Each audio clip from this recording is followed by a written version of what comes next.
ये इस तरह से क्वेश्चन आ जाता है कि 1726 के चार्टर एक्ट के या 1726 के राजलेख के अवगुणों को बताओ या गुणों को बताओ।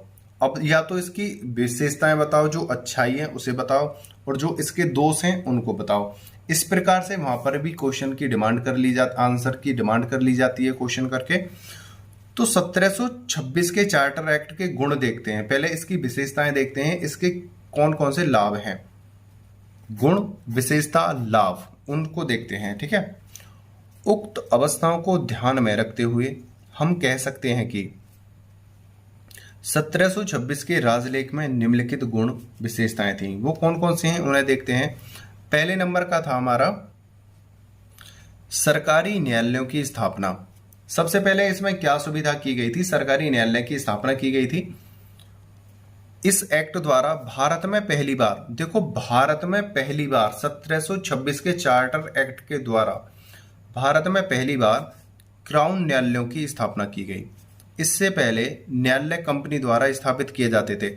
ध्यान रखना, ये बहुत ही इंपॉर्टेंट चीजें हैं भैया, इनको याद कर लेना। ठीक है ना, अगर आप कोई भी कंपटीशन की तैयारी कर रहे हो और एलएलबी आप कर रहे हो, ध्यान रख लेना एलएलबी के साथ साथ ये आपके ऑल कंपटीशनों में भी आपके ऑब्जेक्टिव क्वेश्चनों का भी काम करेंगे, आपकी नॉलेज इतनी बढ़ा देंगे, आपको कहीं भी हारने नहीं देंगे आपको। जब आप हिस्ट्री का पोर्शन याद करते हो ना, तो आधुनिक इतिहास से सर्वाधिक क्वेश्चन बनते हैं, और वहीं का ये एक चैप्टर है, वहीं के टॉपिक हैं। तो आप कंपटीशन की भी तैयारी अगर करना चाहते हो या कर रहे हो तो आपके लिए ये बहुत ज़्यादा उपयोगी है। और दूसरी बात, अगर आप एपीओ देना चाहते हो, पीसीएसजे देना चाहते हो, तो उसके लिए तो और ज़्यादा सफिशियंट है। ठीक है ना, इस एक्ट द्वारा भारत में पहली बार क्राउन न्यायालयों की स्थापना की गई। इससे पहले न्यायालय कंपनी द्वारा स्थापित किए जाते थे। ठीक है, अब दूसरा देखते हैं, इसका दूसरा गुण क्या है। न्याय व्यवस्था में समानता।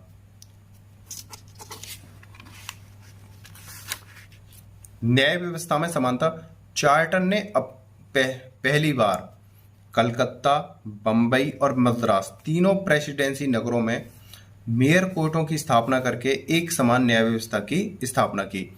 पहली बार ऐसा हुआ था 1726 के चार्टर एक्ट के द्वारा तीनों प्रेसिडेंसी, कलकत्ता, मुंबई भी बोल देते हैं, मुंबई भी बोल देते हैं, और मद्रास, तीनों को एक जैसी समान व्यवस्था कर दी गई, एक समान न्याय पद्धति कर दी गई। ठीक है, आगे चलते हैं। प्रीवी काउंसिल को भारत से अपील की सर्वप्रथम व्यवस्था। प्रीवी काउंसिल को भारत से अपील की सर्वप्रथम व्यवस्था सन 1726 ईस्वी में प्रस्तावित मेयर कोर्ट से प्रथम बार, यानी पहली बार प्रीवी काउंसिल को अपील जानी शुरू हुई। यानी कि कोई भी अपील नहीं जा सकती थी, लेकिन 1726 के चार्टर एक्ट के बाद प्रीवी काउंसिल को हम जो है अपील कर सकते थे, वहां पे हम अपने बात रख सकते थे। 5th नंबर का है अंग्रेजी विधि का भारत में सर्वप्रथम प्रयोग। और एक बात मैं आपको बता दूं, अगर आप ज़्यादा लेंथी याद नहीं करना चाहते और वहाँ पे आपको 10 या 20 नंबर में अगर इन चीज़ों को लिखना होता है, सभी चीज़ों को थोड़ा थोड़ा, तो इसमें से आप कोई 3 हेडिंग्स यहाँ से उठा सकते हो। ये नहीं आप पूरी की पूरी करना चाहो, आप 2 या 3 हेडिंग्स यहाँ से उठा सकते हो। ठीक है ना। 4th नंबर है अंग्रेजी विधि का भारत में सर्वप्रथम प्रयोग। अंग्रेजी विधि का भारत के अंदर 1726 के चार्टर एक्ट के द्वारा पहली बार अंग्रेजी विधि का भारत में उपयोग हुआ था। अंग्रेजी विधि का भारत में पहली बार प्रयोग हुआ। जिन मामलों में स्पष्ट विधि न थी, उन मामलों में न्यायाधीश निपटारा न्याय या सद्विवेक के आधार पर करते थे। बहुत ही सिंपल लैंग्वेज में मैंने इन्हें लिखा है भाई।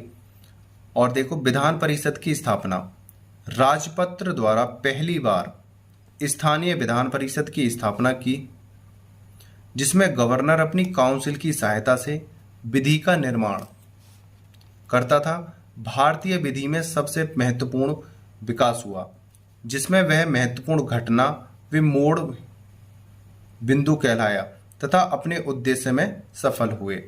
ये थे हमारे 5 विधान परिषद की स्थापना। इतनी सिंपल लैंग्वेज में है, बहुत ज्यादा। देखो, राजपत्र द्वारा पहली बार स्थानीय विधान परिषद की स्थापना हुई। पहली बार, इस चीज को याद रखना, पहली बार तो विधान परिषद की स्थापना की गई। दूसरी, जिसमें गवर्नर अपनी काउंसिल की सहायता से विधि का निर्माण करता था। गवर्नर अपनी जो काउंसिल थी उसका जो विधि का जो निर्माण करता था, स्वयं करता था, अपनी काउंसिल की सहायता से स्वयं करता था। भारतीय विधि में इससे महत्वपूर्ण विकास हुआ। देखो, जब ये भारत में अंग्रेजी विधि लागू हुई तो भारत के विकास में, भारतीय विधि के विकास में एक महत्वपूर्ण योगदान हुआ। बहुत अच्छी कार्य प्रणाली भारत में लागू हुई, जिससे वह महत्वपूर्ण घटना व मोड़ बिंदु कहलाया। मतलब जब अंग्रेजी विधि भारत में लागू हुई तो भारत की भारतीय विधि भी थोड़ी अच्छी हो गई और भारतीय में विधि में एक अच्छा मोड़ आया तथा अपने उद्देश्य में सफल हुए। जिस उद्देश्य के लिए इन्होंने 1726 के चार्टर एक्ट को लागू किया था, उन उद्देश्यों की पूर्ति के लिए सफल हो गए थे। ये था इसका गुण। आपसे एक बार फिर बताना चाहता हूं, अगर आप इसके गुण लिखना चाहते हो, इसके प्रॉफिट या इसकी विशेषताएं लिखना चाहते हो एग्जाम में, अगर आपको पूरी याद नहीं हो पा रही है तो आप किन्हीं तीनों को या 2 को वहां पर लिख सकते हो। जैसे सरकारी न्यायालयों की स्थापना, ये ले लिया। न्याय व्यवस्था में समानता, दूसरा ले लिया। या तीसरा, तीन ले लो, प्रीवी काउंसिल को भारत से अपील की सर्वप्रथम व्यवस्था। तीसरा, यानी 2, 3, या अगर आपकी अच्छी मेमोरी है, आपके पास टाइम अच्छा है, आप याद कर सकते हो तो आप 5 या पूरा कर सकते हो। ठीक है, अब देखेंगे इसके जो अवगुण हैं, इसकी जो क्या समस्याएं रही थी, क्या आलोचनाएं रही थी, उन चीजों को देखते हैं। 1726 के राजपत्र के अवगुण, दोष क्या हैं, उन दोषों को हम देखते हैं। ठीक है, न्यायालय में गैर कानूनी न्यायाधीशों की नियुक्ति। मतलब जो न्यायालय में जो न्यायाधीश जो नियुक्त किए जाते थे वो गैर कानूनी होते थे, कानूनी नहीं होते थे। वो कैसे होते थे? गैर कानूनी न्यायाधीशों की नियुक्ति कर देते थे।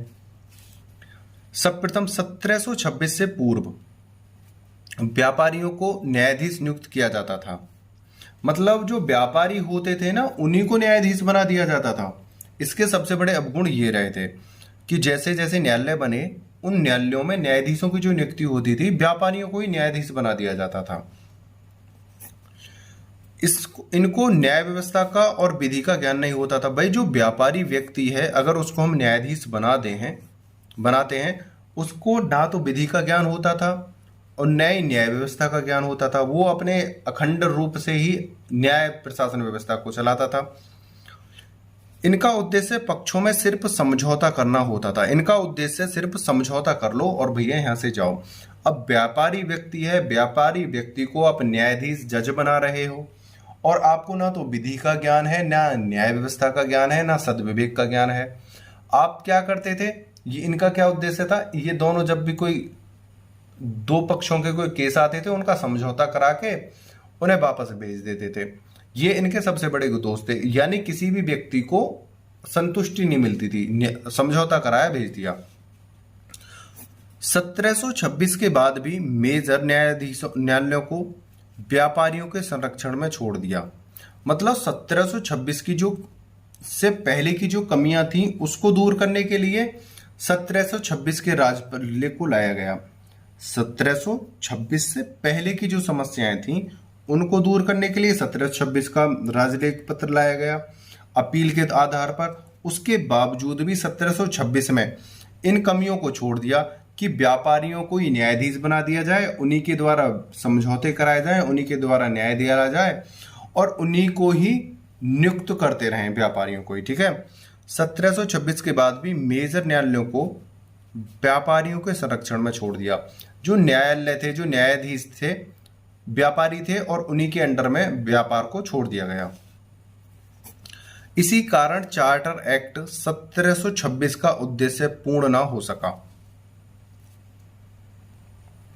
जिस उद्देश्य के लिए 1726 का चार्टर एक्ट डिमांड पर मंगाया गया था भारत में, वो कुछ चीजों में अच्छा तो हुआ लेकिन पूर्ण रूप से सही साबित नहीं हुआ। और वो फेल हो गया। दूसरा देखते हैं, न्यायिक और प्रशासनिक शक्ति का विभाजन नहीं किया गया। इन दोनों को एक जगह रखा गया, न्यायिक शक्ति को भी और प्रशासनिक शक्ति को एक जगह रख दिया गया। 1726 से पूर्व यह प्रयास था कि न्याय व प्रशासन बिल्कुल अलग अलग हो, न्याय अलग हो और प्रशासन अलग हो। लेकिन इन्होंने क्या करा, 1726 से पूर्व भी यही स्थिति थी और उसके बाद भी इन्होंने क्या करा, दोनों को एक जगह रख दिया। लेकिन कंपनी की नीति मजबूत ना हो सकी, फिर भी कंपनी की नीति कैसी रही, कमजोरी रही, फिर भी मजबूत नहीं हो सकी। 1726 के चार्टर एक्ट ने भी इसको स्वीकार नहीं किया। मतलब 1726 से पहले क्या स्थिति थी कि न्याय और प्रशासनिक शक्ति एक जगह थी। 1726 के राजलेख द्वारा यह सोचा गया था कि न्यायिक स्थिति शक्ति और प्रशासनिक शक्ति को अलग कर दिया जाएगा। लेकिन 1726 के चार्टर एक्ट द्वारा भी इनको अलग अलग नहीं करा गया, इनको एक ही जगह रहने दिया। ये इनकी सबसे बड़ी कमियां थी, इनका सबसे बड़ा अवगुण था, दोष था।